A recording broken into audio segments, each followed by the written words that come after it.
આપો એક પ્રેરક પ્રસંગ છે. એક સંત મહાત્માની ઝૂંપડીએ શેઠ ગયા અને જોવે છે તો એની ઝૂંપડીમાં ઘણા બધા નાનકડા ડબ્બાઓ હતા.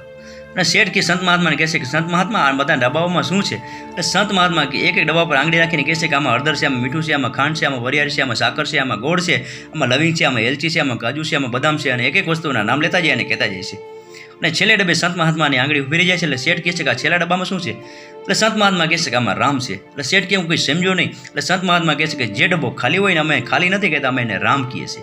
એટલે શેઠ કહે છે કે રામ ભરેલમાં ન રહીએ, ખાલીમાં જ રહીએ. એટલે સંત મહાત્મા કહે છે કે હા, કઈ રીતે? એટલે સંત મહાત્મા કહે છે કે જે રીતે આ આપણા હૃદયમાંથી લોભ, લાલચ, રાગ, દ્વેષ, ઈર્ષા, સત્તા, સંપત્તિની ભૂખ આ બધું દૂર નથી થતું ને ત્યાં સુધી આપણા હૃદયમાં રામનો વાસ નથી થતો. અને શેઠ આટલું સાંભળી અને સંત મહાત્માના ચરણોમાં પડી જાય છે. અને બાપુ આના ઉપરથી સમજવાનું કે આપણે જ્યાં સુધી અંદરથી ખાલી નહીં થશું ત્યાં સુધી આપણા હૃદયમાં ભગવાન રામનો વાસ નહીં થાય. પ્રસંગ જેને સમજાય અને વંદન.